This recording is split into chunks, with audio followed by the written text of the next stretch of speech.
ನಮಸ್ಕಾರ ಸ್ನೇಹಿತರೆ, ನೀವು ನೋಡ್ತಾ ಇದ್ದೀರಾ ಪ್ರಿಮನು ಟಿವಿ ಕನ್ನಡ ಯೂಟ್ಯೂಬ್ ಚಾನೆಲ್. ನಾನು ಪ್ರಿಯಾಂಕಾ.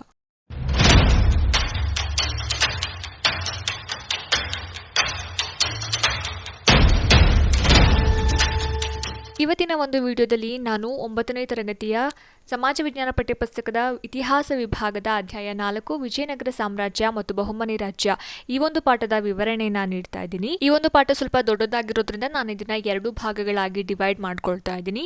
ಇನ್ನು ಈ ಒಂದು ಪಾಠ ಕೇವಲ 9ನೇ ತರಗತಿ ವಿದ್ಯಾರ್ಥಿಗಳಿಗೆ ಮಾತ್ರ ಅಲ್ಲದೆ BEd ಸ್ಟೂಡೆಂಟ್ಸ್ಗಳಿಗೆ, ಕಾಂಪಿಟೇಟಿವ್ ಎಕ್ಸಾಮ್ಸ್ಗೆ ಪ್ರಿಪೇರ್ ಆಗ್ತಾ ಇರೋರಿಗೆ, ಹಾಗೆ ಯಾರ್ಯಾರು 2023ನೇ ಸಾಲಿನ ಟೆಟ್ ಎಕ್ಸಾಮ್ ತಗೊಂಡಿದ್ದೀರಾ ಅವರೆಲ್ಲರಿಗೂ ಕೂಡ ಈ ಒಂದು ವಿಡಿಯೋ ಹೆಲ್ಪ್ ಆಗುತ್ತೆ ಅಂತ ಭಾವಿಸ್ತಾ, ಈ ಒಂದು ಪಾಠದಲ್ಲಿ ನೀವು ಏನೆಲ್ಲ ಅಂಶಗಳನ್ನು ನೋಡ್ತೀರಾ ಅಂತ ಹೇಳಿದ್ರೆ, ವಿಜಯನಗರ ಸಾಮ್ರಾಜ್ಯ ಹಾಗೆ ಬಹುಮನಿ ರಾಜ್ಯಗಳ ಸ್ಥಾಪನೆ ಆಗಿರ್ಬೋದು, ವಿಜಯನಗರ ಸಾಮ್ರಾಜ್ಯ ಮತ್ತು ಬಹುಮನಿ ರಾಜ್ಯಗಳನ್ನು ಆಳಿದ ರಾಜವಂಶಗಳು, ಯಾವ್ಯಾವ ರಾಜರು ಹಾಗೆ ಯಾವ್ಯಾವ ರಾಜವಂಶಗಳು ಆಳ್ವಿಕೆಯನ್ನು ಮಾಡಿದ್ವು ಅಂತಕ್ಕಂಥದ್ದು, ಇನ್ನು ಶ್ರೀಕೃಷ್ಣ ದೇವರಾಯನ ಸಾಧನೆ ಮತ್ತು ಕೊಡುಗೆಗಳು ಈ ಒಂದು ವಿಡಿಯೋದಲ್ಲಿ ನಾನು ತಿಳಿಸ್ಕೊಡ್ತಾ ಇದ್ದೀನಿ. ಅದಕ್ಕಿಂತ ಮುಂಚೆ ಯಾರೆಲ್ಲ ನನ್ನ ಚಾನಲ್ನ ಹೊಸದಾಗಿ ನೋಡ್ತಾ ಇದ್ದೀರೋ ಹಾಗೆ ಯಾರೇನು ಸಬ್ಸ್ಕ್ರೈಬ್ ಆಗಿಲ್ವೋ ದಯವಿಟ್ಟು ಸಬ್ಸ್ಕ್ರೈಬ್ ಮಾಡಿ, ಹಾಗೆ ಪಕ್ಕದಲ್ಲಿ ಕಾಣುವಂತಹ ಬೆಲ್ ಐಕಾನ್ನ ಪ್ರೆಸ್ ಮಾಡಿದ್ರೆ ನಾನು ಅಪ್ಲೋಡ್ ಮಾಡುವಂತಹ ಎಲ್ಲ ಹೊಸ ವಿಡಿಯೋಗಳ ನೋಟಿಫಿಕೇಶನ್ ನಿಮಗೆ ಬರುತ್ತೆ ಅಂತ ಹೇಳ್ತಾ ಇವತ್ತಿನ ವಿಡಿಯೋನ ಶುರು ಮಾಡೋಣ. ನಮ್ಮ ಭಾರತದ ಇತಿಹಾಸದಲ್ಲಿ ವಿಜಯನಗರ ಸಾಮ್ರಾಜ್ಯದ ಸ್ಥಾಪನೆ ಏನಿದೆಯಲ್ಲ ಅದೊಂದು ಮಹತ್ವದ ಘಟನೆ ಅಂತಲೇ ಹೇಳ್ಬೋದು.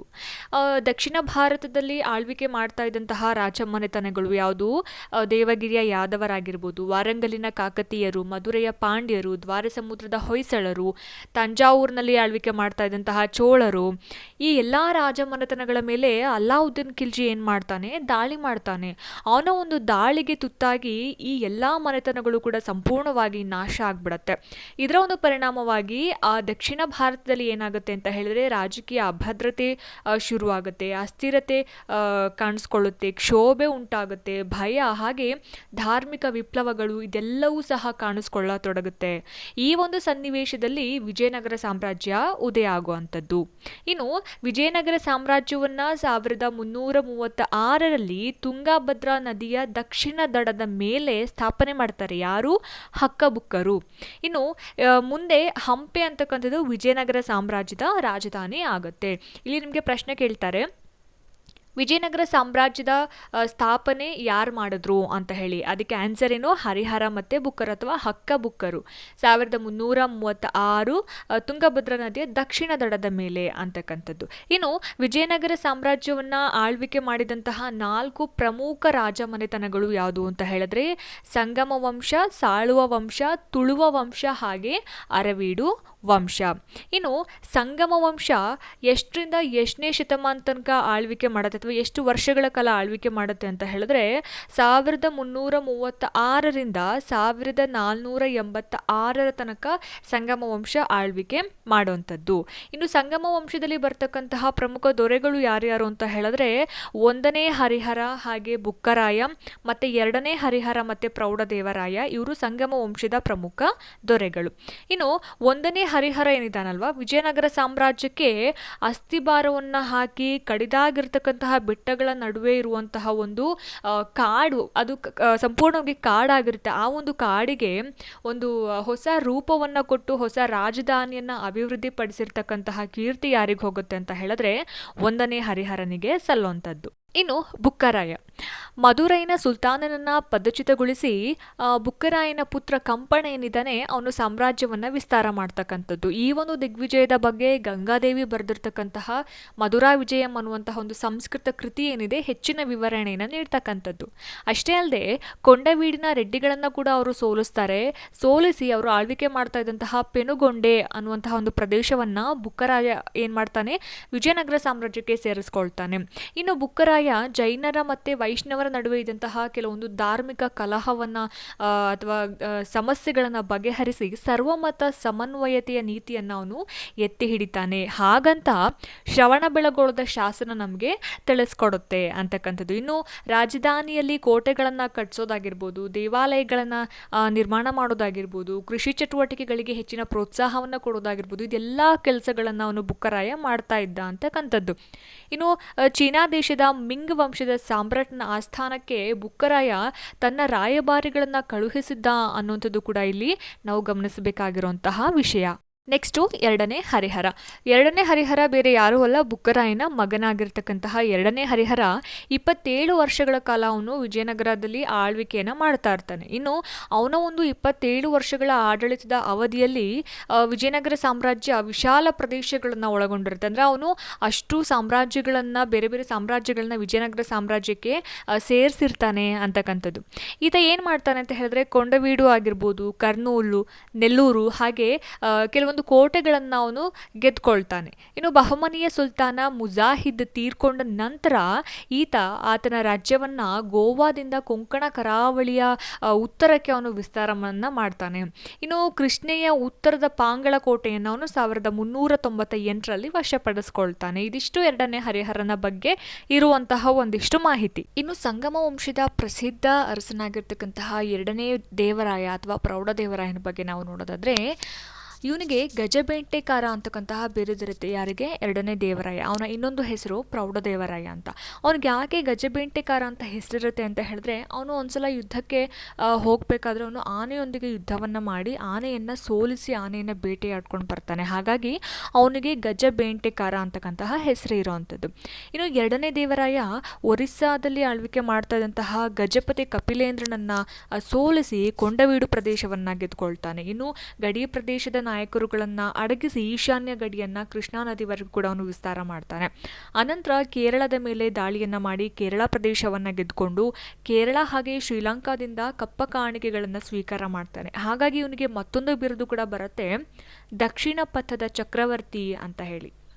ಇನ್ನು ಈ ಎಲ್ಲ ವಿಜಯಗಳಿಂದಾಗಿ ವಿಜಯನಗರ ಸಾಮ್ರಾಜ್ಯ ಸಿಂಹಳದ ಗಡಿಗಳಿಂದ ಗುಲ್ಬರ್ಗದವರೆಗೆ ಮತ್ತೆ ತೆಲಂಗಾಣ ಮತ್ತು ಮಲಬಾರ್ ಪ್ರದೇಶಗಳಿಗೂ ಕೂಡ ಇದು ವಿಸ್ತರಿಸ್ಕೊಂಡಿರುತ್ತೆ ಅಂತಕ್ಕಂಥದ್ದು. ಇನ್ನು ಸಾಂಪ್ರದಾಯಿಕ ಶತ್ರುಗಳಾಗಿರುವಂತಹ ಬಹಮನಿ ಅಹಮದ್ ಶಾನನ್ನು ಬಿಜಾಪುರದವರೆಗೂ ಕೂಡ ಇವನು ಅಟ್ಟಿಸ್ಕೊಂಡು ಹೋಗ್ತಾನೆ. ಇನ್ನು ಅಟ್ಟಿಸ್ಕೊಂಡು ಹೋಗಿ ಅಲ್ಲಿ ಮುದಗಲ್ ಮತ್ತು ಬಂಕಾಪುರಗಳನ್ನು ತನ್ನ ಸ್ವಾಧೀನವನ್ನಾಗಿ ಮಾಡ್ಕೊಳ್ತಾನೆ. ಇನ್ನು ಎರಡನೇ ದೇವರಾಯನ ದಳಪತಿಯಾಗಿರ್ತಕ್ಕಂತಹ ಲಕ್ಕಣ್ಣ ದಂಡೇಶ ಏನಿರ್ತಾನೆ, ಅವನು ಒಂದು ವಿಜಯ ಯಾತ್ರೆಯನ್ನು ಕೈಗೊಳ್ತಾನೆ. ಅಂದರೆ ಒಂದು ನೌಕಾ ವಿಜಯ ಯಾತ್ರೆಯನ್ನು ಕೈಗೊಳ್ತಾನೆ. ಆ ಒಂದು ಯಾತ್ರೆಯಲ್ಲಿ ಅವನು ಯಶಸ್ವಿ ಕೂಡ ಆಗ್ತಾನೆ. ಇನ್ನು ಎರಡನೇ ದೇವರಾಯ ಪರಮತ ಸಹಿಷ್ಣುವಾಗಿರ್ತಾನೆ. ಅಂದರೆ ಅವನು ಎಲ್ಲ ಮತಗಳನ್ನು ಸಹ ಸಮಾನ ದೃಷ್ಟಿಯಿಂದ ನೋಡ್ತಾನೆ.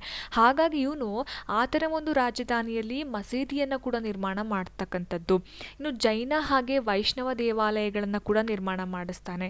ಇವನೇ ಸ್ವತಃ ಕವಿಯಾಗಿರೋದ್ರಿಂದ ಈತ ಅವನ ಆಸ್ಥಾನದಲ್ಲಿ ಹಲವಾರು ಕವಿಗಳಿಗೆ ಆಶ್ರಯವನ್ನ ನೀಡಿರ್ತಾನೆ. ಅವರಲ್ಲಿ ಪ್ರಮುಖವಾಗಿರ್ತಕ್ಕಂಥವ್ರು ಯಾರು ಅಂತ ಹೇಳಿದ್ರೆ, ಸಂಸ್ಕೃತ ಕವಿ ಡಿಂಡಿಮ ಆಗಿರ್ಬೋದು, ಹಾಗೆ ಕನ್ನಡದ ಕವಿ ಲಕ್ಕಣ್ಣ ದಂಡೇಶ ಕವಿ ಕೂಡ ಆಗಿರ್ತಾನೆ. ಅದೇ ರೀತಿಯಾಗಿ ಎರಡನೇ ದೇವರಾಯನ ದಳಪತಿ ಕೂಡ ಆಗಿರ್ತಾನೆ. ಇದನ್ನ ನೀವು ಗಮನಿಸ್ಕೋಬೇಕು. ಇನ್ನು ದೇವರಾಯನ ಕಾಲದಲ್ಲಿ ವೀರಶೈವ ಸಂಪ್ರದಾಯ ಹಾಗೆ ಸಾಹಿತ್ಯ ಪುನರುಜ್ಜೀವನ ಕೂಡ ಪಡ್ಕೊಳ್ತಾ ಹೋಗ್ತಕ್ಕಂಥದ್ದು. ಇನ್ನು 1446ರಲ್ಲಿ ಎರಡನೇ ದೇವರಾಯನ ಮರಣದ ನಂತರ ಬಂದಿರತಕ್ಕಂತಹ ದುರ್ಬಲ ಅರಸರುಗಳೊಂದಿಗೆ ಏನಾಗುತ್ತೆ ಅಂತ ಅಂದರೆ, ಸಂಗಮ ವಂಶ ಆಳ್ವಿಕೆಯನ್ನು ಮುಕ್ತಾಯ ಆಗುತ್ತೆ ಅಂತಕ್ಕಂಥದ್ದು. ಅಂದರೆ ಎರಡನೇ ದೇವರಾಯನ ಆಳ್ವಿಕೆ ಆದ ನಂತರ ಅಥವಾ ಅವನ ಒಂದು ಅಂತ್ಯ ಆದ ನಂತರ ಅವನ ನಂತರ ಬಂದಿರತಕ್ಕಂತಹ ದೊರೆಗಳು ಅಷ್ಟು ಸಮರ್ಥರಾಗಿರಲಿಲ್ಲ ಅಥವಾ ಶಕ್ತಿವಂತರಾಗಿರಲಿಲ್ಲ. ಹಾಗಾಗಿ ಈ ಒಂದು ಸಂಗಮ ವಂಶ ಅಂತಕ್ಕಂಥದ್ದು 1446ರಿಂದ ಈಚೆಗೆ ಕಂಪ್ಲೀಟಾಗಿ ದುರ್ಬಲಗೊಂಡು ಆ ಒಂದು ವಂಶ ಅಲ್ಲಿಗೆ ಕೊನೆ ಆಯಿತು ಅಂತಕ್ಕಂಥದ್ದು. ಇನ್ನು ವಿಜಯನಗರ ಸಾಮ್ರಾಜ್ಯವನ್ನು ಆಳಿದ ಪ್ರಮುಖ ರಾಜ್ಯ ಮನೆತನಗಳಲ್ಲಿ ತುಳುವ ಮನೆತನ ಕೂಡ ಒಂದು. ಈ ತುಳುವ ಮನೆತನದ ಪ್ರಸಿದ್ಧ ದೊರೆ ಯಾರು? ಕೃಷ್ಣದೇವರಾಯನ ಬಗ್ಗೆ ನಾವು ನೋಡೋದಾದ್ರೆ, ನರಸನಾಯಕ ಹಾಗೆ ಎರಡನೇ ಸತಿ ನಾಗಲಾಂಬಿಕೆಯ ಪುತ್ರನಾಗಿ ಕೃಷ್ಣದೇವರಾಯ ಜನಿಸ್ತಾರೆ. ಇನ್ನು ಇವರ ಒಂದು ಆಳ್ವಿಕೆಯ ಕಾಲದಲ್ಲಿ ವಿಜಯನಗರ ವೈಭವದ ಪರಾಕಾಷ್ಠೆನೇ ತಲುಪಿತು ಅಂತಾನೆ ಹೇಳ್ಬೋದು. ಯಾಕೆ ಅಂತ ಹೇಳಿದ್ರೆ, ಜಗದ್ವಿಖ್ಯಾತರಾಗಿರ್ತಕ್ಕಂತಹ ರಾಜ ಅಶೋಕ ಆಗಿರ್ಬೋದು, ಸಮುದ್ರಗುಪ್ತ, ಹರ್ಷವರ್ಧನ ಇಂತಹ ಶ್ರೇಷ್ಠ ದೊರೆಗಳ ಸಾಲಿನಲ್ಲಿ ನಿಲ್ತಕ್ಕಂತಹ ಕೃಷ್ಣದೇವರಾಯ ಏನಿದ್ದಾನೆ 20 ವರ್ಷಗಳ ಕಾಲ ಆಳ್ವಿಕೆಯನ್ನು ಮಾಡಿರ್ತಾರೆ. ಇನ್ನು ಕೃಷ್ಣದೇವರಾಯ ಅಧಿಕಾರಕ್ಕೆ ಬಂದಾಗ ಅಥವಾ ಪಟ್ಟಕ್ಕೆ ಬಂದಾಗ ಅವನ ಒಂದು ರಾಜ್ಯದಲ್ಲಿ ಅಂದರೆ ವಿಜಯನಗರ ಸಾಮ್ರಾಜ್ಯದಲ್ಲಿ ಹಲವಾರು ಸಮಸ್ಯೆಗಳಿರ್ತವೆ. ರಾಜ್ಯದ ಒಳಗಡೆ ಆಗಿರ್ಬೋದು ಅಥವಾ ರಾಜ್ಯದ ಹೊರಗೆ ಆಗಿರ್ಬೋದು. ಏನೆಲ್ಲ ಸಮಸ್ಯೆಗಳು ಅಂತ ಹೇಳಿದ್ರೆ, ಐರೋಪ್ಯರು ಅಂತ ಏನು ಹೇಳ್ತೀವಿ, ಹೊಸ ಜಲಮಾರ್ಗಗಳನ್ನು ಕಂಡು ಹಿಡ್ಕೊಂಡು ವಿಜಯನಗರ ಸಾಮ್ರಾಜ್ಯದ ಒಳಗಡೆ ಬಂದು ಅಲ್ಲಿ ತಮ್ಮ ನೆಲೆಗಳನ್ನು ಸ್ಥಾಪನೆ ಮಾಡೋದಕ್ಕೆ ಆರಂಭ ಮಾಡ್ತಾರೆ. ಇನ್ನು ಬಹಮನಿ ರಾಜ್ಯದ 5 ಶಾಹಿ ರಾಜ್ಯಗಳು ಸುಲ್ತಾನರಾಗಿ ಹೊಸ ಹೊಸ ರೂಪವನ್ನು ಪಡ್ಕೊಂಡು ಕೃಷ್ಣದೇವರಾಯನ ವಿರುದ್ಧನೇ ಯುದ್ಧ ಮಾಡೋದಕ್ಕೆ ಶುರು ಮಾಡ್ತಾರೆ. ಜೊತೆಗೆ ಉಮ್ಮತ್ತೂರು ಹಾಗೆ ಒರಿಸ್ಸಾದ ಅರಸರು ವಿಜಯನಗರದ ಮೇಲೆ ಹಗೆತನವನ್ನು ಸಾಧಿಸೋದಕ್ಕೆ ಶುರು ಮಾಡ್ತಾರೆ. ಇಷ್ಟೆಲ್ಲ ಸಮಸ್ಯೆಗಳನ್ನು ಎದುರಿಸ್ಕೊಂಡು ಅವನು ಯಾವ ರೀತಿಯಾಗಿ ಆಳ್ವಿಕೆ ಮಾಡ್ತಾನೆ ಅಂತಕ್ಕಂಥದ್ದು ನಾವಿಲ್ಲಿ ನೋಡಬೇಕಾಗುತ್ತೆ. ಇನ್ನು ಮುಂದೆ ಕೃಷ್ಣದೇವರಾಯನ ಒಂದು ಸೈನಿಕ ಸಾಧನೆಯನ್ನು ನೋಡೋದಾದರೆ ರಾಬರ್ಟ್ ಸುಯೇಲ್ ಅಂತಕ್ಕಂಥ ಪ್ರವಾಸಿ ಕೃಷ್ಣದೇವರಾಯನನ್ನು ಡಿಸ್ಕ್ರೈಬ್ ಮಾಡ್ತಾನೆ, ವರ್ಣನೆ ಮಾಡ್ತಾನೆ. ಹೇಗೆ ಅಂತ ಹೇಳಿದ್ರೆ, ಕೃಷ್ಣದೇವರಾಯ ಒಬ್ಬ ಅಸಾಮಾನ್ಯ ಪರಾಕ್ರಮಿ ಹಾಗೆ ಚತುರ ಸೇನಾನಿ ಕೂಡ ಹೌದು, ಇನ್ನು ರಾಜತಂತ್ರ ನಿಪುಣನೂ ಹೌದು ಅಂತ ಹೇಳ್ತಾನೆ. ಇನ್ನು ಅವನು ಎಲ್ಲ ಯುದ್ಧಗಳನ್ನು ಜಯಿಸಿ ದಕ್ಷಿಣದಲ್ಲಿ ವಿಜಯನಗರ ಸಾಮ್ರಾಜ್ಯವನ್ನು ಕೂಡ ಅವನು ವಿಸ್ತಾರ ಮಾಡ್ತಾ ಹೋಗ್ತಾನೆ. ಅದೇ ರೀತಿ ಉಮ್ಮತ್ತೂರಿನ ಮಾಂಡಲಿಕನಾಗಿರ್ತಕ್ಕಂತಹ ಗಂಗರಾಜನನ್ನು ಕೂಡ ಸೋಲಿಸಿ ಅವನಿಂದ ಶಿವನ ಸಮುದ್ರದ ಕೋಟೆಯನ್ನು ಕೂಡ ಗೆದ್ಕೊಳ್ತಾನೆ. ಹಾಗೆಯೇ ರಾಯಚೂರು ಕೋಟೆಯನ್ನು ಕೂಡ ವಶಪಡಿಸ್ಕೊಳ್ತಾನೆ. ಇನ್ನು ಗೋವಾವನ್ನು ವಿಜಯನಗರ ಸುಲ್ತಾನನಿಂದ ಗೆದ್ಕೊಳ್ಳೋದಕ್ಕೆ ಪೋರ್ಚುಗೀಸರಿಗೆ ನೆರವು ನೀಡೋದ್ರ ಮುಖಾಂತರ ಅಥವಾ ಅವ್ರಿಗೆ ಸಹಾಯ ಮಾಡೋದ್ರ ಮುಖಾಂತರ ಅವ್ರ ಜೊತೆ ವ್ಯಾಪಾರ ಸಂಬಂಧವನ್ನು ಕೂಡ ಅವನು ಬೆಳೆಸ್ತಾ ಹೋಗ್ತಾನೆ. ಹಾಗೆಯೇ ಅವನು ಉದಯಗಿರಿ ಕೋಟೆಯನ್ನು ಕೂಡ ಅವನು ಆಕ್ರಮಿಸ್ಕೊಳ್ಳೋದಕ್ಕೆ ಪ್ರಯತ್ನ ಮಾಡ್ತಾನೆ. ಇನ್ನು ಆ ಒಂದು ಉದಯಗಿರಿ ಕೋಟೆಯನ್ನು ಗೆದ್ಕೋಬೇಕಾದ್ರೆ ಅಥವಾ ಅಲ್ಲಿಗೆ ದಾಳಿಯನ್ನು ಮಾಡ್ಬೇಕಾದ್ರೆ ಅವನು ಏನು ಹೇಳ್ತಾನೆ ಅಂತ ಹೇಳಿದ್ರೆ, ನಾನು ಗೆಲ್ಲೋದಕ್ಕೆ ಆಗದೇ ಇರುವಂಥ ಪ್ರಬಲವಾದ ಕೋಟೆನ ಇದು, ಇನ್ನು ಒಂದೇ ಒಂದು ದಿನದಲ್ಲಿ ನಾನು ಈ ಕೋಟೆಯನ್ನು ಗೆದ್ಕೊಳ್ತೀನಿ ಅಂತ ಕೃಷ್ಣದೇವರಾಯ ಛಲ ತೊಟ್ಟು ನಿಲ್ತಾನೆ. ಇನ್ನು ಕಳಿಂಗದ ರಾಜಧಾನಿ ಕಟಕನ್ನು ಕೂಡ ಅವನು ಗೆದ್ಕೊಳ್ತಾನೆ. ಗಜಪತಿ ಪ್ರತಾಪರುದ್ರನನ್ನು ಸೋಲಿಸಿ ಅವನೊಂದಿಗೆ ಶಾಂತಿ ಒಪ್ಪಂದವನ್ನು ಮಾಡ್ಕೊಳ್ತಾನೆ. ಇನ್ನು ಕೃಷ್ಣದೇವರಾಯ ವಿಜಯಪುರದ ಆದಿಲ್ ಶಾನನ್ನು ಕೂಡ ಸೋಲಿಸಿ ರಾಯಚೂರನ್ನು ವಶಪಡಿಸ್ಕೊಳ್ತಾನೆ, ಗೆದ್ಕೊಳ್ತಾನೆ. ಇನ್ನು ರಾಯಚೂರಿಗೆ ಮುತ್ತಿಗೆ ಹಾಕಬೇಕಾದ್ರೆ ಅವನ ಸೈನಿಕರನ್ನ ಉದ್ದೇಶಿಸಿ ಒಂದು ಮಾತು ಹೇಳ್ತಾನೆ. ಏನು ಅಂತ ಹೇಳಿದ್ರೆ, ಈ ಪ್ರಪಂಚದಲ್ಲಿ ಎಲ್ಲರೂ ಕೂಡ ಸಾಯಲೇಬೇಕು, ಯುದ್ಧದಲ್ಲಿ ನಾವು ಸತ್ರೆ ಅಥವಾ ಯುದ್ಧದಲ್ಲಿ ಮಡಿದ್ರೆ ನಮಗೆ ವೀರಸ್ವರ್ಗ, ಗೆದ್ರೆ ವಿಜಯಲಕ್ಷ್ಮಿ, ಹಾಗಾಗಿ ಎಲ್ಲರೂ ಕೂಡ ನನ್ನ ಜೊತೆ ಬನ್ನಿ, ಹೇಡಿಗಳಾಗಬೇಡಿ ಅಂತ ಹೇಳಿ ಸೈನಿಕರನ್ನ ಹುರಿದುಂಬಿಸ್ತಾನೆ. ಇನ್ನು ರಾಯಚೂರು ಹಾಗೆ ಬೀದರ್, ಕಲಬುರಗಿ ಕೋಟೆಗಳನ್ನು ವಶಪಡಿಸ್ಕೊಂಡು ಕೃಷ್ಣದೇವರಾಯ ಬಹಮನಿ ರಾಜ್ಯದ ಪ್ರಧಾನಿ ಕಾಸಿಂ ಬರೀದ್ನನ್ನು ಸೋಲಿಸ್ತಾನೆ. ಯಾಕೆ ಕೃಷ್ಣದೇವರಾಯ ಕಾಸಿಂ ಬರೀದ್ನನ್ನು ಸೋಲಿಸ್ತಾನೆ ಅಥವಾ ಅವನ ಜೊತೆ ಯುದ್ಧಕ್ಕೆ ಹೋಗ್ತಾನೆ ಅಂತ ಹೇಳಿದ್ರೆ, ಕಾಸಿಂ ಬರೀದ್ ಏನು ಮಾಡಿರ್ತಾನೆ, ಬಹಮನಿ ರಾಜಪುತ್ರನನ್ನು ಅವನು ಬಂಧನದಲ್ಲಿಟ್ಟಿರ್ತಾನೆ. ಹಾಗಾಗಿ ಅವನನ್ನು ಬಿಡಿಸೋ ಸಲುವಾಗಿ ಕೃಷ್ಣದೇವರಾಯ ಕಾಸಿಂ ಬರೀದ್ನ ಜೊತೆ ಯುದ್ಧವನ್ನು ಮಾಡಿ ಬಹಮನಿ ರಾಜಪುತ್ರನನ್ನ ಬಿಡಿಸಿ ಬೀದರ್ನಲ್ಲಿ ಬಹಮನಿ ಸಿಂಹಾಸನದ ಮೇಲೆ ಪ್ರತಿಷ್ಠಾಪನೆ ಮಾಡ್ತಾನೆ. ಹಾಗಾಗಿ ಕೃಷ್ಣದೇವರಾಯನಿಗೆ ಯವನ ರಾಜ್ಯ ಪ್ರತಿಷ್ಠಾಪನಾಚಾರ್ಯ ಅಂತಕ್ಕಂತಹ ಬಿರುದು ಕೂಡ ಸಿಗ್ತಾ ಹೋಗುತ್ತೆ. ಇನ್ನು ಕೃಷ್ಣದೇವರಾಯ ಮರಣ ಹೊಂದಿದಾಗ ವಿಜಯನಗರ ಸಾಮ್ರಾಜ್ಯ ತುಂಬ ವಿಶಾಲ ಆಗಿರುತ್ತೆ, ಎಲ್ಲ ದಿಕ್ಕುಗಳಿಗೂ ಕೂಡ ವಿಸ್ತರಿಸಿರುತ್ತೆ. ಇನ್ನು ಕೃಷ್ಣದೇವರಾಯ ಯುದ್ಧ ನೈಪುಣ್ಯತೆಯ ಜೊತೆಗೆ ಸಮರ್ಥ ಆಡಳಿತಗಾರ ಕೂಡ ಆಗಿರ್ತಾನೆ. ರಾಜ್ಯಾಡಳಿತದ ವಿಚಾರದಲ್ಲಿ ಇವನಿಗೆ ಇದ್ದಂತಹ ವ್ಯಾವಹಾರಿಕ ಜ್ಞಾನ ಹೇಗಿತ್ತು ಅಂತ ಹೇಳಿದ್ರೆ, ಇವನು ತೆಲುಗಿನಲ್ಲಿ ಅಮುಕ್ತ ಮೌಲ್ಯ ಅಂತಕ್ಕಂತಹ ಕೃತಿ ಬರೆದಿರ್ತಾನೆ. ಆ ಒಂದು ಕೃತಿಯಲ್ಲಿ ಇವನ ಒಂದು ವ್ಯಾವಹಾರಿಕ ಜ್ಞಾನ ಅಲ್ಲಿ ಉಲ್ಲೇಖ ಆಗಿರ್ತಕ್ಕಂಥದ್ದು. ಇನ್ನು ಕೃಷಿ ವಿಸ್ತರಣೆಗೆ ನೀರಾವರಿ ಅನುಕೂಲತೆಗಳನ್ನು ಒದಗಿಸ್ಕೊಡ್ತಾನೆ. ಪೋರ್ಚುಗೀಸರ ಸ್ನೇಹದಿಂದ ವಿದೇಶಿ ವ್ಯಾಪಾರವನ್ನು ಕೂಡ ಅವನು ಹೆಚ್ಚಿಸ್ಕೊಳ್ತಾನೆ.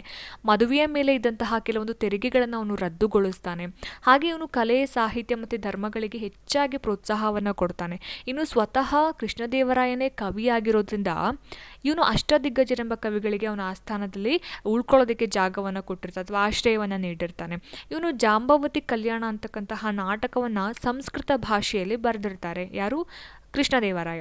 ಇನ್ನು ಅಲ್ಲಸಾನಿ ಪೆದ್ದಣ, ನಂದಿ ತಿಮ್ಮಣ್ಣ, ದೂರ್ಜಟಿ, ತೆನಾಲಿ ರಾಮಕೃಷ್ಣ ಇವರೆಲ್ಲರೂ ಕೂಡ ಇವರ ಒಂದು ಆಸ್ಥಾನದ ಕವಿಗಳಾಗಿರುವಂಥದ್ದು. ಇನ್ನು ಕೃಷ್ಣದೇವರಾಯ ಹಂಪಿಯಲ್ಲಿ ಕೃಷ್ಣ ದೇವಾಲಯವನ್ನು ಕಟ್ಟಿಸ್ತಾನೆ. ಈತ ತನ್ನ ಕಾಲದಲ್ಲಿ ಇನ್ನೂ ಕೆಲವು ದೇವಾಲಯಗಳ ಜೊತೆಗೆ ಹಂಪಿಯ ವಿರೂಪಾಕ್ಷ ದೇವಾಲಯದ ಮಹಾರಂಗಮಂಟಪವನ್ನು ಕೂಡ ನಿರ್ಮಾಣ ಮಾಡ್ತಾನೆ. ಎಲ್ಲ ಮತೀಯರು, ಎಲ್ಲ ಧರ್ಮದವರು ಕೂಡ ಈತನ ಕಾಲದಲ್ಲಿ ಧಾರ್ಮಿಕ ಸ್ವಾತಂತ್ರ್ಯ ಹೊಂದಿದ್ರು ಅಂತ ಹೇಳಿ ಪೋರ್ಚುಗೀಸ್ನ ಪ್ರವಾಸಿ ಪಾಯೇಸ್ ಆಗಿರ್ಬೋದು, ಬಾರ್ಬೋಸಾ ಇವರೆಲ್ಲರೂ ಕೂಡ ಹೇಳ್ತಾರೆ. ಯಾಕಂದರೆ ಅವರೆಲ್ಲ ಹೋಗಿ ಅಲ್ಲಿ ನೋಡಿರ್ತಕ್ಕಂಥದ್ದು, ಅವರು ಎಕ್ಸ್ಪೀರಿಯನ್ಸ್ ಮಾಡಿರ್ತಕ್ಕಂಥದ್ದು. ಸೊ ಇವರ ಒಂದು ಘನತೆ ಹಾಗೆ ಸಾಮರ್ಥ್ಯವನ್ನು ಈ ಇಬ್ಬರೂ ಪ್ರವಾಸಿಗಳು ಕೂಡ ಕೊಂಡಾಡಿರೋವಂಥದ್ದು. ನೆಕ್ಸ್ಟು ವಿಜಯನಗರ ಸಾಮ್ರಾಜ್ಯದ ಪತನ ಹೇಗಾಯಿತು ಅನ್ನೋದನ್ನು ನಾವು ನೋಡಬೇಕಾಗುತ್ತೆ. ಕೃಷ್ಣದೇವರಾಯನ ಆಳ್ವಿಕೆಯ ನಂತರ ಅಥವಾ ಅವನ ಒಂದು ಕಾಲವಾದ ನಂತರ ಅಚ್ಯುತರಾಯ ಹಾಗೆ ಸದಾಶಿವರಾಯ ವಿಜಯನಗರ ಸಾಮ್ರಾಜ್ಯವನ್ನು ಆಳ್ತಾ ಇರ್ತಾರೆ. ಇನ್ನು ಕೃಷ್ಣದೇವರಾಯನ ಅಳಿಯ ಅರವೀಡು ವಂಶದ ರಾಮರಾಯ ಅವನೇನು ಮಾಡ್ತಾನೆ ಅಂತ ಹೇಳಿದ್ರೆ ಆಡಳಿತವನ್ನು ನಿಯಂತ್ರಣ ಮಾಡೋದಕ್ಕೆ ಶುರು ಮಾಡ್ತಾನೆ. ಇನ್ನು ರಾಮರಾಯ 23 ವರ್ಷಗಳ ಕಾಲ ಅವನು ಆಳ್ವಿಕೆಯನ್ನು ಮಾಡ್ತಾ ಇರ್ತಾನೆ. ಆ ಒಂದು ಸಂದರ್ಭದಲ್ಲಿ ಕೈಗೊಂಡಿರ್ತಕ್ಕಂತಹ ಯುದ್ಧಗಳು ಸಾಮ್ರಾಜ್ಯದ ಗೌರವವನ್ನು ಹೆಚ್ಚಿಸಿದ್ರು ಕೂಡ ಈ ಒಂದು ವಿಜಯನಗರ ಸಾಮ್ರಾಜ್ಯಕ್ಕೆ ಹಲವಾರು ಶತ್ರುಗಳು ಸೃಷ್ಟಿಯಾಗೋದಕ್ಕೆ ಕಾರಣ ಆಗ್ಬಿಡುತ್ತೆ. ಇನ್ನು ದಕ್ಕನಿನ ಸುಲ್ತಾನ ರಾಜ್ಯಗಳು ಅವಾಗವಾಗ ನಡೆಸ್ತಾ ಇದ್ದ ದಾಳಿಯಿಂದಾಗಿ ಪ್ರತಿಕಾರವಾಗಿ ರಾಮರಾಯ ಏನು ಮಾಡ್ತಾನೆ, ವಿಜಯಪುರ ಹಾಗೆ ಗೋಲ್ಕೊಂಡ ರಾಜ್ಯಗಳ ಪ್ರದೇಶಗಳನ್ನು ವಶಪಡಿಸಿಕೊಂಡಿದ್ದು ಕದನಕ್ಕೆ ಪ್ರಚೋದನೆ ನೀಡಿದ ಹಾಗೆ ಆಗತ್ತೆ. ಇನ್ನು ವಿಜಯನಗರ ಸಾಮ್ರಾಜ್ಯದ ಏಳಿಗೆ ಮತ್ತು ಸಮೃದ್ಧಿಯ ಬಗ್ಗೆ ಮತ್ಸರ ಹಾಗೆ ದ್ವೇಷಗಳನ್ನು ಹೊಂದಿದಂತಹ ದಕ್ಕನಿನ ಸುಲ್ತಾನರು ಧರ್ಮದ ಹೆಸರಿನಲ್ಲಿ ತಮ್ಮ ರಾಜಕೀಯ ಭಿನ್ನಾಭಿಪ್ರಾಯಗಳನ್ನು ಮರೆತು ಒಂದಾಗ್ತಾರೆ. ಇನ್ನು 1565ರಲ್ಲಿ ರಾಜ್ಯ ಒಕ್ಕೂಟಗಳ ಸೈನ್ಯ ಏನು ಮಾಡುತ್ತೆ, ವಿಜಯನಗರ ಸಾಮ್ರಾಜ್ಯದ ಮೇಲೆ ದಾಳಿ ಮಾಡುತ್ತೆ. ಇದರಲ್ಲಿ ರಾಮರಾಯನ ಸೈನ್ಯ ಸೋತು ಹೋಗುತ್ತೆ ಮತ್ತು ರಾಮರಾಯ ಕೂಡ ಅದರಲ್ಲಿ ಹತನಾಗ್ತಾನೆ, ಅಂದರೆ ಸತ್ತು ಹೋಗ್ತಾನೆ. ವಿಜಯ ಸಾಧಿಸಿದಂತಹ ದಕ್ಕನಿನ ಸುಲ್ತಾನರ ಸೈನ್ಯವು ಭವ್ಯವಾಗಿದ್ದಂತಹ ವಿಜಯನಗರವನ್ನು ಕಂಪ್ಲೀಟಾಗಿ ಕೊಳ್ಳೆ ಹೊಡೆದು ನಾಶ ಮಾಡಿಬಿಡುತ್ತೆ. ಇದರ ಒಂದು ಫಲವಾಗಿ ಸಾಮ್ರಾಜ್ಯದ ರಾಜಧಾನಿಯಾಗಿದ್ದಂತಹ ಹಂಪಿನೂ ಕೂಡ ಹಾಳಾಗುತ್ತೆ. ಮುಂದೆ ಪೆನುಗೊಂಡ ಆಗಿರ್ಬೋದು, ಚಂದ್ರಗಿರಿ, ಕೊನೆಗೆ ವೆಲ್ಲೂರುಗಳಿಂದ ಅರವೀಡು ವಂಶದ ಆಡಳಿತ 1646ರವರೆಗೆ ಮುಂದುವರಿಯುತ್ತೆ.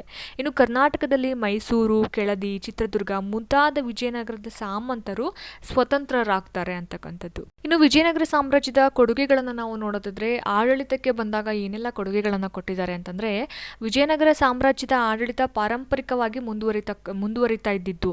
ಅಂದರೆ ರಾಜರು ಅವರ ಮೊದಲನೇ ಪುತ್ರರನ್ನ, ಜ್ಯೇಷ್ಠ ಪುತ್ರರನ್ನೇ ಯಾವಾಗಲೂ ಕೂಡ ಉತ್ತರಾಧಿಕಾರಿಯಾಗಿ ಆಯ್ಕೆ ಮಾಡ್ತಾ ಇದ್ರು ಅಂತಕ್ಕಂಥದ್ದು. ಇನ್ನು ವಿಕೇಂದ್ರೀಕೃತ ಅಧಿಕಾರವುಳ್ಳಂತಹ ಪ್ರಬಲ ಕೇಂದ್ರಾಡಳಿತವನ್ನು ಕೂಡ ಇದು ಹೊಂದಿತ್ತು.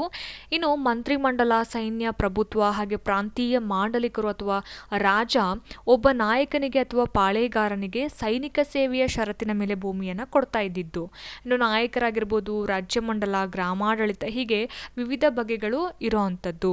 ತಿಮ್ಮರಸ ಈ ಒಂದು ಪ್ರಧಾನಮಂತ್ರಿ ಆಗಿರ್ತಾನೆ ಎಲ್ಲಿ, ಈ ಒಂದು ಸಾಮ್ರಾಜ್ಯಕ್ಕೆ. ಹಾಗೆ ಸಾಮ್ರಾಜ್ಯವು ರಾಜ್ಯ, ನಾಡು ಹಾಗೆ ಗ್ರಾಮ ಅಂತಕ್ಕಂತಹ ಆಡಳಿತ ಭಾಗಗಳನ್ನಾಗಿ ಒಳಗೊಂಡಿರ್ತಕ್ಕಂಥದ್ದು. ಇನ್ನು ಅರಸ ಏನು ಮಾಡ್ತಾ ಇದ್ದ, ನ್ಯಾಯಾಂಗ ವಿಚಾರಗಳಲ್ಲಿ ಪರಮಾಧಿಕಾರವನ್ನು ಪಡ್ಕೊಂಡಿರ್ತಾ ಇದ್ದ. ಪ್ರಾಂತ್ಯಗಳಲ್ಲಿ ಪ್ರಾಂತ್ಯಾಧಿಕಾರಿ ನ್ಯಾಯ ತೀರ್ಮಾನವನ್ನು ಮಾಡ್ತಾ ಇರ್ತಾನೆ. ಇನ್ನು ಆಗಿನ ಕಾಲದಲ್ಲಿ ಶಿಕ್ಷೆಗಳು ತುಂಬ ಕಠೋರವಾಗಿದ್ವು. ಹಾಗೆ ಗ್ರಾಮಗಳು ಆಡಳಿತ ವ್ಯವಸ್ಥೆಯ ಕೊನೆಯ ಘಟಕಗಳಾಗಿತ್ತು. ಇಲ್ಲಿ ಗ್ರಾಮ ಸಭೆಗಳು ಆಡಳಿತವನ್ನು ನಿರ್ವಹಣೆ ಮಾಡ್ತಾ ಇದ್ವು. ಹಾಗೆ ಗೌಡ, ಕರ್ಣಿಕ, ಶಾನುಭೋಗ ಅಂತ ನಾವೇನು ಹೇಳ್ತೀವಲ್ವಾ, ಹಾಗೆ ತಳವಾರ ಗ್ರಾಮಾಡಳಿತದಲ್ಲಿ ಸಹಾಯವನ್ನು ಮಾಡ್ತಾ ಇದ್ರು. ಇನ್ನು ನಾಡುಗಳಲ್ಲಿ ನಾಡಗೌಡರು ಮತ್ತು ಪಟ್ಟಣಗಳಲ್ಲಿ ಪಟ್ಟಣ ಸ್ವಾಮಿ ಆಡಳಿತವನ್ನು ನೋಡ್ಕೊಳ್ತಾ ಇರ್ತಕ್ಕಂಥದ್ದು. ಇನ್ನು ವಿಜಯನಗರ ಸಾಮ್ರಾಜ್ಯ ಸಮರ್ಥವಾಗಿರ್ತಕ್ಕಂತಹ ಸೈನ್ಯವನ್ನು ಕೂಡ ಹೊಂದಿತ್ತು. ಕಾಯಂ ತಂಡ, ಸಾಮಂತರ ಸೈನ್ಯ ಮತ್ತು ಸುಸಭ್ಯ ಸೇನಾ ಅಂತಕ್ಕಂತಹ 3 ಹಂತಗಳಿಂದ ಕೂಡಿತ್ತು. ಇನ್ನು ಕಾಲ್ದಳ ಆಗಿರ್ಬೋದು, ಅಶ್ವದಳ, ಗಜದಳ ಹಾಗೆ ಫಿರಂಗಿಗಳು ಸೈನ್ಯದ ಪ್ರಮುಖ ಭಾಗಗಳಾಗಿತ್ತು. 1368ರಿಂದ ಯುದ್ಧಗಳಲ್ಲಿ ಫಿರಂಗಿಗಳ ಉಪಯೋಗವನ್ನು ಇವರು ಆರಂಭ ಮಾಡಿದ್ರು ಅಂತಕ್ಕಂಥದ್ದು. ಇನ್ನು ಬೃಹದಾಕಾರದ ಆನೆಗಳು ಕೂಡ ಇವರ ಒಂದು ಸಾಮ್ರಾಜ್ಯದಲ್ಲಿ ಇದ್ದಿದ್ದು. ಅರಬ್ ದೇಶದ ಕುದುರೆಗಳಾಗಿರ್ಬೋದು, ವಿಜಯನಗರ ಸಾಮ್ರಾಜ್ಯದ ಆಕರ್ಷಣೆ ಅಂತಲೇ ಹೇಳ್ಬೋದು, ಆನೆ ಹಾಗೆ ಕುದುರೆಗಳು. ಇನ್ನು ಸೈನ್ಯದಲ್ಲಿ ನೌಕಾಪಡೆ ಕೂಡ ಇರೋವಂಥದ್ದು. ಯಾವ ಜಾತಿಯವರಾದರೂ ಕೂಡ ಸೈನ್ಯದಲ್ಲಿ ಸೇರಿ ಗೌರವದ ಸ್ಥಾನವನ್ನು ಹೊಂದಬಹುದಾಗಿತ್ತು ಅಂತಕ್ಕಂಥದ್ದು. ಅಂದರೆ ಯಾವುದೇ ಜಾತಿ, ಮುಸ್ಲಿಂ ಆಗಿರ್ಬೋದು, ಕ್ರಿಶ್ಚಿಯನ್ ಆಗಿರ್ಬೋದು, ಪಾರ್ಸಿಗಳಾಗಿರ್ಬೋದು, ಸೊ ಈ ರೀತಿ ಯಾವುದೇ ರೀತಿಯಂತಹ ಜಾತಿ ಭೇದವನ್ನು ಮಾಡ್ತಾ ಇರಲಿಲ್ಲ ಅಂತ. ಇನ್ನು ಒಕ್ಕಲಿಗರು, ಬೇಡರು, ಪಾಳೆಯಗಾರರು ಇವರೆಲ್ಲರೂ ಕೂಡ ಪ್ರಮುಖ ಪಾತ್ರವನ್ನು ವಹಿಸ್ತಾ ಇದ್ರು ಅನ್ನುವಂಥದ್ದು. ಇನ್ನು ಸಾಮಾಜಿಕ ವ್ಯವಸ್ಥೆ ಅಂತ ಬಂದಾಗ ಇಲ್ಲಿ ಅನೇಕ ವೃತ್ತಿ ಆಧಾರಿತ ಜಾತಿ ವ್ಯವಸ್ಥೆ ಜಾರಿಯಲ್ಲಿ ಇರೋದನ್ನು ನಾವು ನೋಡ್ತಾ ಹೋಗ್ಬೋದು. ಕುಶಲ ಕಲೆಗಾರರು, ಕಮ್ಮಾರರು, ಅಕ್ಕಸಾಲಿಗರು, ಕಂಚುಗಾರರಾಗಿರ್ಬೋದು, ಬಡಗಿಗಳು, ನೇಕಾರರು ಹಾಗೆ ಸಮಾಗಾರರು ಅಂತ ಹೇಳಿದ್ರೆ ಚಮ್ಮಾರರು ಅಂತ ನಾವೇನು ಹೇಳ್ತೀವಲ್ವ, ಅವರು ಅಧಿಕ ಸಂಖ್ಯೆಯಲ್ಲಿ ಇರೋದನ್ನು ನಾವು ಗಮನಿಸ್ಬೋದಾಗಿತ್ತು. ಇನ್ನು ಬಾಲ್ಯ ವಿವಾಹ, ಸಹಗಮನ ಪದ್ಧತಿ, ದೇವದಾಸಿ ಪದ್ಧತಿಗಳು ಕೂಡ ರೂಢಿಯಲ್ಲಿ ಇದ್ವು ಅಂತಕ್ಕಂಥದ್ದು. ಸಾಮಾನ್ಯವಾಗಿ ಏಕಪತ್ನಿತ್ವ ರೂಢಿಯಲ್ಲಿ ಇದ್ದರೂ ಕೂಡ ಅಲ್ಲಿನ ದೊರೆಗಳು ಹಾಗೆ ಶ್ರೀಮಂತ ವ್ಯಕ್ತಿಗಳು ಏನು ಮಾಡ್ತಾಯಿದ್ರು, ಬಹುಪತ್ನಿಯರನ್ನು ಹೊಂದಿರ್ತಾ ಇದ್ರು. ಅಂದರೆ ಒಬ್ಬರೇ ಒಬ್ಬ ವ್ಯಕ್ತಿಯನ್ನು ಪತ್ನಿಯನ್ನು ಹೊಂದಿರಬೇಕು ಅಂತ ರೂಲ್ಸ್ ಇದ್ದರೂ ಕೂಡ ಅವ್ರು ಏನು ಮಾಡ್ತಾಯಿದ್ರು, ಹಲವಾರು ಪತ್ನಿಯರನ್ನು ಅವರು ಇಟ್ಕೊಂಡಿದ್ರು ಅಂತಕ್ಕಂಥದ್ದು. ಇನ್ನು ಸ್ತ್ರೀಯರು ಗೌರವದ ಸ್ಥಾನವನ್ನು ಪಡ್ಕೊಂಡಿರೋವಂಥದ್ದು.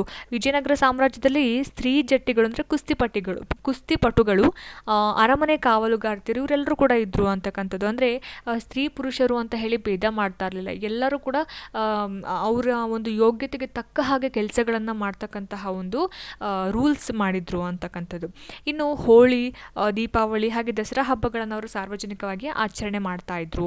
ಇನ್ನು ದಸರಾ ಹಬ್ಬ ಹಂಪಿಯಲ್ಲಿ ರಾಜಾಶ್ರಯದಲ್ಲಿ ವೈಭವದಿಂದ ನಡೀತಾ ಇರ್ತಕ್ಕಂಥದ್ದು. ಇನ್ನು ಸಂಗೀತ, ನೃತ್ಯ ಹೀಗೆ ಹೆಚ್ಚಿನ ಜನಮನ್ನಣೆಯನ್ನು ಪಡಿತಾ ಇದ್ವು ಅಂತಕ್ಕಂಥದ್ದು.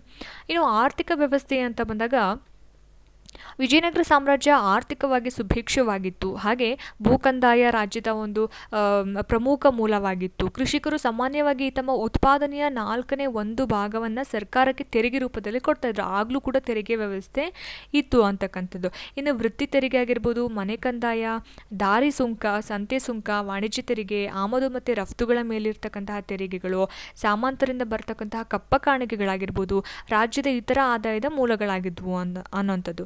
ಇನ್ನು ಕೃಷಿ ಅರ್ಥವ್ಯವಸ್ಥೆಯ ಬೆನ್ನೆಲುಬಾಗಿತ್ತು. ಇವಾಗಲೂ ಕೂಡ ಕೃಷಿ ಅರ್ಥವ್ಯವಸ್ಥೆಯ ಬೆನ್ನೆಲುಬು ಅಂತ ಹೇಳಿದ್ರೆ ತಪ್ಪಾಗೋದಿಲ್ಲ. ಇವರು ವರ್ಷದಲ್ಲಿ ಮುಂಗಾರು ಮತ್ತು ಹಿಂಗಾರು ಬೆಳೆಗಳನ್ನು ಬೆಳೀತಾ ಇದ್ರು.